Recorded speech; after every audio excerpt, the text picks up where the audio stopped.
Hi everyone, welcome to VLGA Connect and the weekly governance update. And gosh, I just had a look at the running sheet. We've got so much to talk about this week, so I'm going to ask Stephen Cooper to speak at about 1.5 times his normal pace. Hi Steve. Hi Chris, how are you? Very well.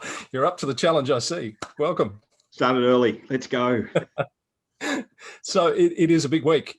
This is the week that elections happen. Councillors go out of office on Saturday morning at 6 a.m. I don't know why I'm sounding so excited about that. I imagine some of them probably are. I think some are, and props to all of the councillors across Victoria for the contribution that they've made in the last term. Good luck to councillors and candidates in the election for Saturday.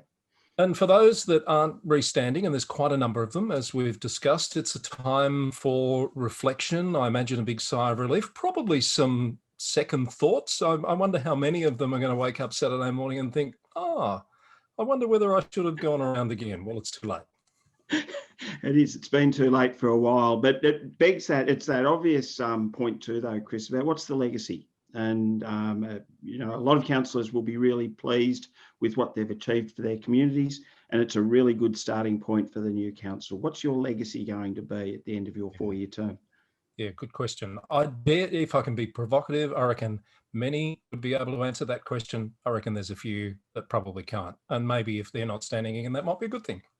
Let's move on. You don't have to. You don't have to comment on that. I'm feeling a little bit mischievous this week. I have also picked up on a bit of scuttlebutt in the last few days, Steve. I don't know how many council meetings you've watched during the election period. If you've watched any, that's more than me because I haven't watched any.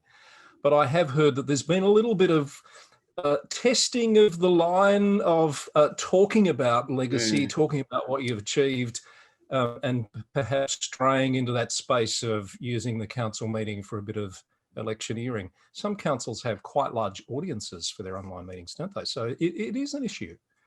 I think so, Chris. And, we talked about this going through the election period policy that, for councillors and officers moving into that election period, that really council business should be just that business that is absolutely required and certainly not business that ought reasonably be left to the new council. Agendas should be or reports should be written in a way that's minimalist and focuses on the issue at hand. And I know we've talked about this before, Chris, just because you can doesn't mean you should. And for me, one of the big issues about conduct during the election period is some people are going to be elected and they're going to need to trust their colleagues and, trust those other candidates. And that really starts with the behaviour of all candidates during the election period. Does indeed. I want to talk about this weekend, Steve. So as we mentioned, councillors go out of office at 6 a.m. on Saturday. Saturday is election day. Now, in previous elections, you might have expected to start to see some results coming through over the weekend, looking at the VEC website, hitting refresh regularly. Ex-CEO used to do that quite a lot to see what's going to happen. I gather it's a bit of a different situation this year. We're hearing that, in some council areas, the election managers are saying voting won't actually start for a few days. In others, it might. So I guess there's a message there for being really clear about what's going to happen in your neck of the woods. Well, presumably, Chris, it's a two-step process. That having voted, you now know, of course, what the election envelope looks like, that there is a declaration to say who you are that needs to be marked off the roll. And then the vote needs to be, the ballot in the envelope needs to be put to one side, and then all of the, the valid votes need to be counted. So I guess we're hearing there's a little bit of uncertainty as to when the actual count might start, as opposed to the determination of the eligibility of votes. I would have thought the key message for candidates is to make sure that you're clear with the election manager as to when you need your scrutineers on site. And that's why it's coming up, because scrutineers are perhaps getting different messages from one council to the next. So I think the key message there is talk to the local election manager if you need to know how that's going to roll out. The Commission has been very clear with us in the past that November 13 is the earliest you can expect, in all likelihood, for any results to be declared. So there's a couple of weeks of activity that need to happen. And Chris, another good reminder that perhaps if people listen to the newsroom with Catherine Arndt, the rather excellent show that you do every week, maybe there'll be an update to that information. Indeed. We'll take that as a challenge and see if we can deliver. Nothing like a bit of cross promotion either. Indeed. Last week, I put you on the spot a little bit around changes to procurement policy requirements under the new Act. So I know you've done a little bit of homework. So let's just close the loop on that one. Yeah, can I start closing the loop by saying, can you please not put me on the spot with unannounced questions in the future? I'll try, but I can't guarantee it. Yeah, no, good on you. Yeah, so look, I think I'd had my head so far in this early tranche of changes. I hadn't actually got round to procurement, Chris, but some people will know that sections 108 and 109 of the 2020 Act deal with procurement. I won't go into all the changes because the news for councils is that that doesn't come into effect until 1 July 2021, and councils will have to have a procurement policy adopted by 31 December 2021. So they've got some time. They don't have to review it annually anymore. They'll have to review it once in every 4-year term. And the thresholds that were in the previous Act aren't there. The Act will be more prescriptive in terms of what the policy should cover. Yep. And there's a nifty little clause in section 109 that says reports about procurement will need to include the details of the exploration and collaboration arrangements with other councils and other government agencies during the procurement process. So some niceties in change. One other thing I should say, this is one of those many clauses, Chris, that refer to regulations. And at the moment, there are no regulations. There might not ever be regulations, but it's written in a way if there is a need to make regulations, they can be there. We can expect them to come later if that's the case, as we are expecting some regulations this week, I think, around governance and integrity and planning and reporting, I think, are the two pieces of work we're expecting, aren't they? We are, yes. So let's park that, and no doubt we'll have an opportunity to talk about that as we move through the implementation phases. And we have Hannah Duncan-Jones coming up next week to get an update on implementation. With Hannah, Chris, it won't be an update, it will be the update, because that is indeed a high level of authority. Very good. Very good point.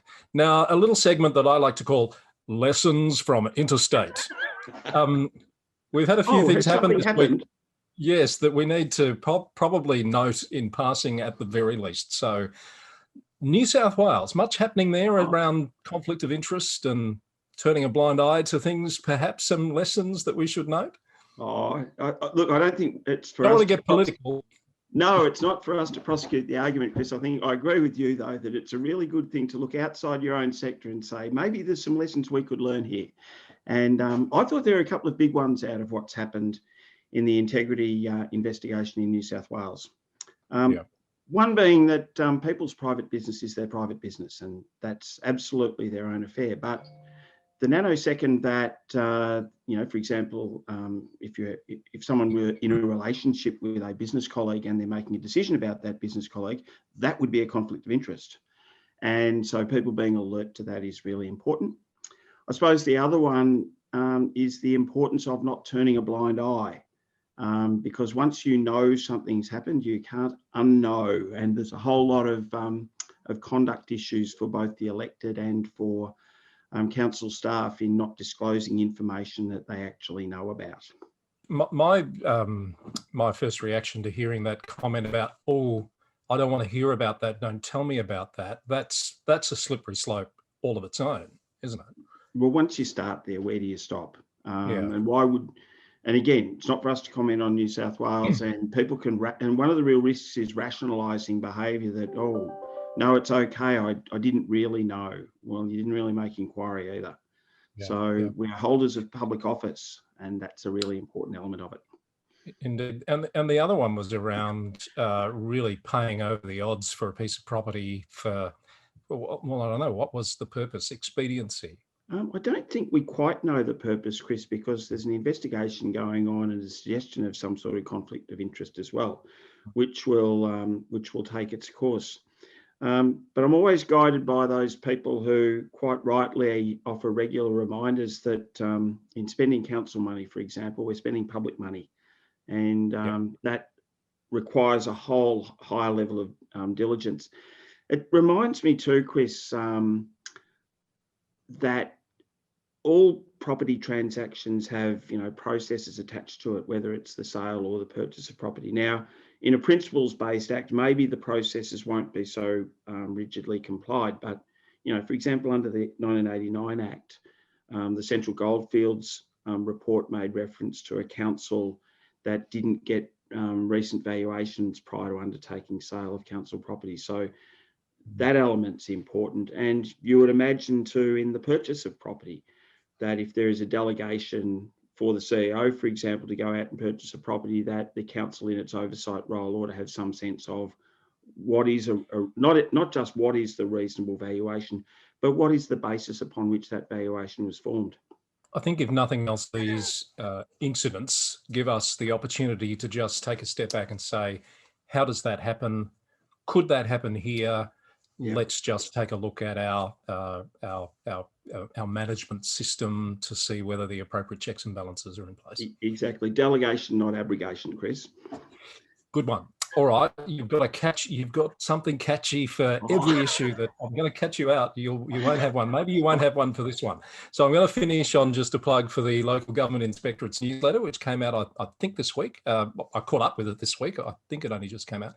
Some interesting material in there that I would recommend to people, particularly around the current election integrity process. But picking up some of the discussion, Steve, a bit concerning that the level of complaints in this election cycle are already 40% above last time around. Yeah, that's really telling, Chris. And that would say if there were 2,000 complaints last time around, that we'll receive something like close to 3,000 by the end of this election. If there were 400 investigations last time, here we go, 160. So your maths going pretty good. My maths has gone completely haywire. It's sort of close to 500. Over 500 yes. Formal investigations. And again, the bigger issue, Chris, is what's going on that the conduct is causing this level of mistrust. And it really reinforces the importance for councils on doing not just the compliance work, but really serious ethical work with the new councillor groups is how they're going to conduct themselves. Because if some of the allegations that we're hearing translate into councillor behaviour, well, the inspector's going to be very busy after the election too.